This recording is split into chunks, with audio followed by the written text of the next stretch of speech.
بالله من الشيطان الرجيم.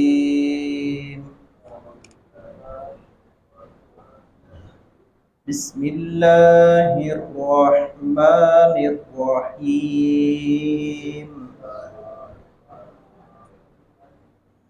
الحمد لله الذي له ما في السماوات وما في الأرض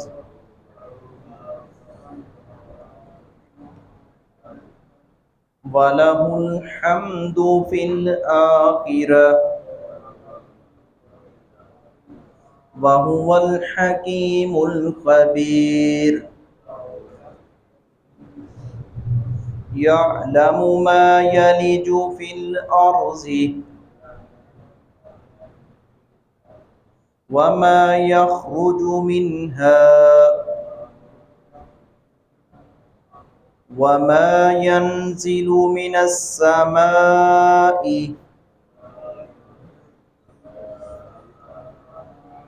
وما يعرج فيها وهو الرحيم الغفور. سورۃ سبا کا آغاز ہو رہا ہے. 2 آیات کی ہم نے تلاوت کی ہے. اللہ رب العزت نے اپنی تعریف سے یہاں بات کا آغاز کیا ہے کہ اللہ رب العزت کی ہی تعریف ہے. اسی نے یہ سب کچھ زمین و آسمان بنایا ہے اور آخرت میں بھی اسی کی تعریف ہوگی. دنیا میں بھی اس کی تعریف، آخرت میں بھی اس کی تعریف. اور کرنے والے کرتے ہیں، ایمان رکھنے والے اللہ رب العزت کی شب و روز ان کا معمول یہ ہے، صبح و شام یہ ہے کہ وہ اللہ رب العزت کی تعریف کرتے ہیں اور اللہ رب العزت کی تعریف کرتے ہوئے فرحت اور شادمانی محسوس کرتے ہیں، سکون اور راحت محسوس کرتے ہیں. اللہ رب العزت کی ذات ہی تعریف کے لائق ہے. یا ربی لک الحمد کما ینبغی لجلال وجہک وعظیم سلطانک. اے پالنے والے، اے رب العالمین، تیری اتنی ہی تعریف، اتنی ہی شان جتنی تیرے چہرہ اقدس اور عظیم بادشاہت، چہرہ اقدس کے جلال اور عظیم بادشاہت کے شایان شان ہو. یہ وہ کلمات ہیں. رسول اکرم صلی اللہ علیہ وسلم نے فرمایا فرشتے ثواب لکھنے سے عاجز آ جاتے ہیں. یہ اللہ رب العزت فرماتے ہیں کہ یہ کلمات ویسے ہی میرے بندے کے نامہ اعمال میں لکھ دو، یعنی ان کا اجر اللہ رب العزت ہی جانتے ہیں. یہ اللہ رب العزت کی تعریف کے خوبصورت کلمات ہیں اور اللہ رب العزت کی تعریف کرتے رہنا چاہیے. جب بھی کوئی پوچھے، جس حال میں بھی ہوں، کہہ دی الحمدللہ الحمدللہ علی کل حال. اللہ رب العزت کی تعریف اس کے ڈھیر لگا دیں اور بات بات پر اللہ کی تعریف. خوشی کا موقع ہوتا بھی اللہ رب العزت کی تعریف، پریشانی اور غم اور دکھ آیا، رنج پہنچا ہے تب بھی اللہ رب العزت کی تعریف. اور ایسے لوگوں کو ہی موقع ملے گا جنت میں بھی اور آخرت میں بھی. وہ کہیں گے الحمدللہ الذی صدقنا وعدہ.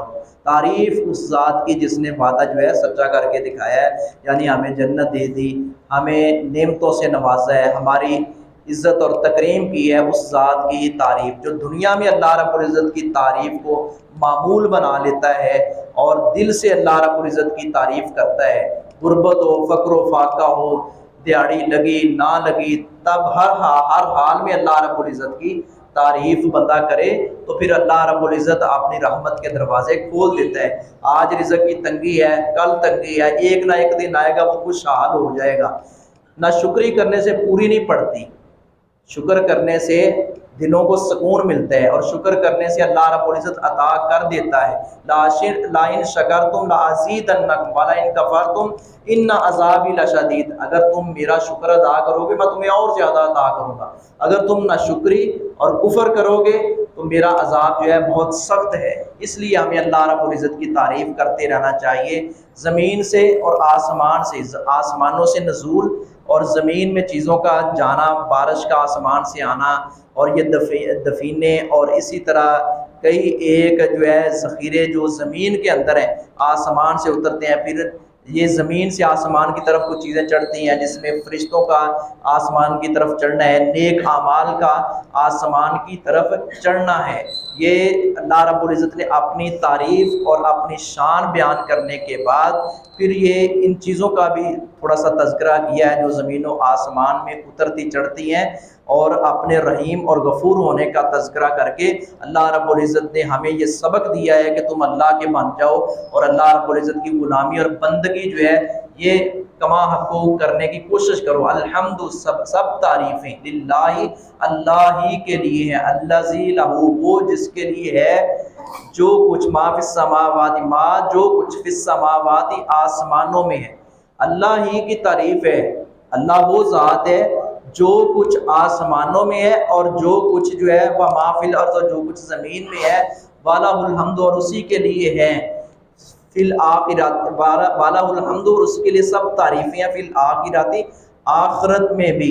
ہر چیز اللہ رب العزت کی تسبیح بیان کرتی ہے، ہر چیز اللہ رب العزت کی تعریف بیان کرتی ہے، حتیٰ کہ داؤد علیہ السلام کے ساتھ پہاڑ بھی اللہ کی تسبیح کرتے تھے۔ قرآن میں اللہ رب العزت نے تذکرہ کیا ہے اور فرمایا کہ وَلَٰكِن لَّا تَفْقَهُونَ تَسْبِيحَهُمْ، تم ان کی تسبیح کو نہیں جانتے، نہیں سمجھ سکتے کہ وہ کیسے تسبیح کرتے ہیں، لیکن جس نے بنایا ہے وہ جانتا ہے کہ یہ میری تسبیح کر رہے ہیں۔ درندے پرندے، جمادات، حیوانات، نباتات، ساری مخلوقات اللہ رب العزت کی تعریف کر رہے ہیں، لیکن یہ سوال ان سے نہیں ہونا بھی تم نے اللہ کی تعریف کی یا نہیں کی، یہ مجھ سے، آپ سے سوال ہونا ہے، یہ انسانوں اور جنوں سے سوال ہونا ہے۔ تو اللہ رب العزت کی تعریف یہ ساری چیزیں کرتے ہیں، حتیٰ کہ حدیث میں آتا ہے نبی کریم صلی اللہ علیہ وسلم ایسے کھانا کھا رہے، صحابہ کرام بھی موجود ہیں آپ کے ساتھ کھانا کھا رہے ہیں، تو کھانے سے صحابہ کرام کہتے ہیں اللہ کی تسبیح کی آواز آ رہی ہے۔ تو یہ اللہ رب العزت نے کچھ معجزات اور کچھ چیزیں ایسی پیاری نبی صلی اللہ علیہ وسلم کی موجودگی میں اللہ رب العزت نے امت کو اور جو نام ماننے والے ہیں ان کو بھی دکھائی ہیں کہ میں رب عالی ذات ہوں، مجھ سے بڑا کوئی نہیں ہے، مجھ سے اعلیٰ شان والا کوئی نہیں ہے۔ جب یہ ساری چیزیں اللہ رب العزت کی تعریف کر رہی ہیں تو ہمارا تو مقصد یہ اللہ رب العزت کی تعریف کرنا ہے، پھر ہمیں تب ہی موقع ملے گا جنت میں۔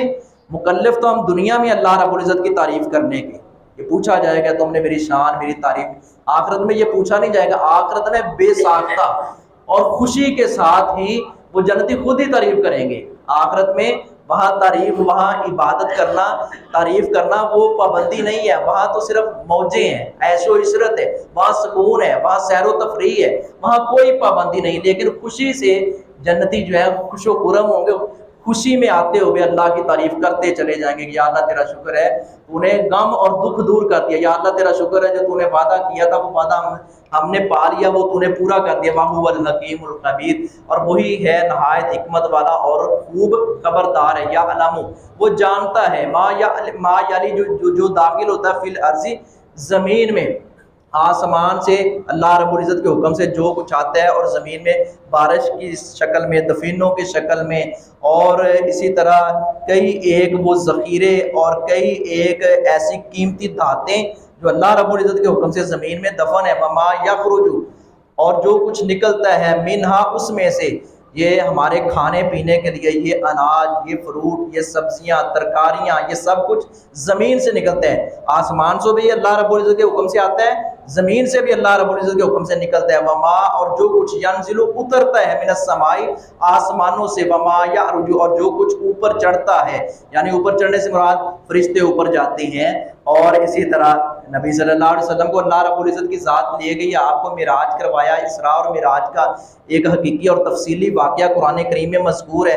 اور اسی طرح نیک اعمال اوپر چڑھتے ہیں، نیک اعمال اوپر چڑھتے ہیں، جیسا کہ ہم پیچھے پڑھ کے آئے ہیں سورۃ فاطر میں اللہ رب العزت نے فرمایا الیہ یصعد الکلم الطیب، کہ اللہ رب العزت کی طرف یہ پاکیزہ کلمات جو ہے نا وہ اوپر چڑھتے ہیں۔ آگے مزید اسی آیت میں اللہ رب العزت نے فرمایا کہ یہ جس کی وضاحت میں بھی، تشریح میں بھی یہی ہے کہ جو بندہ فرائض کا پابند ہے وہ سبحان اللہ، الحمدللہ، یا زبان سے اللہ کا شکر ادا کرتا ہے، اس کی ہی یہ شکرانے کی باتیں، یہ کلمات اللہ قبول کرتا ہے۔ اور جو فرائض کا پابند نہیں ہے، ہزاروں دفعہ زبان سے اللہ کی تسبیح کر لے، وہ نماز کا پابند نہیں ہے، وہ روزے کا پابند نہیں ہے، وہ فرضی صدقہ زکوٰۃ کی شکل میں نہیں دیتا، اللہ نے حج فرض کیا حج نہیں کرتا، پھر اس کا زبان سے وہ لاکھوں دفعہ بھی شکر ادا کر لے، یہ شکر نہیں ہے۔ شکر کا ایک بنیادی مقصد یہ بھی ہے کہ پہلے فرائض اس کے پورے کیے جائیں، پھر یہ زبان جو ہے اس سے کیا ہوا ذکر وہ اس کی کوئی ویلیو ہوگی، وگرنہ صرف زبان سے کہہ دینا اور عملی طور پر جو شعائر اسلام ہے ان کی پابندی نہ کرنا اور اس کے لیے کھڑا نہ ہونا، یہ فائدے کی چیزیں نہیں ہیں، یہ تب ہی فائدہ دیں گی۔ اور حقیقی بات ہے، حقیقت یہ ہے کہ جو بندہ نماز پڑھتا ہے، سچی بات ہے، شکر تو وہ اللہ رب العزت کا ادا کرتا ہے۔ نماز اللہ رب العزت کے شکر کرنے کا بہترین ذریعہ اور بہترین طریقہ ہے۔ اور دوسرا بھی اس کی ایک اپنی اہمیت اور ویلیو اور قدر و قیمت ہے، لیکن تب ہی ہوگی جب ہم نماز پڑھیں گے، نماز پڑھنے والے بنیں گے اور کم از کم فرائض کی پابندی کریں گے، فرائض کی پابندی۔ وما یعرج، اور جو کچھ اوپر چڑھتا ہے، فیہا، اس میں، وہو الرحیم الغفور، اور وہی نہایت رحم کرنے والا ہے، الغفور، بہت بخشنے والا ہے۔ اللہ رب العزت ہمیں سب کو اپنی رحمت اور اپنی بخشش کی لپیٹ میں لے لے۔ وما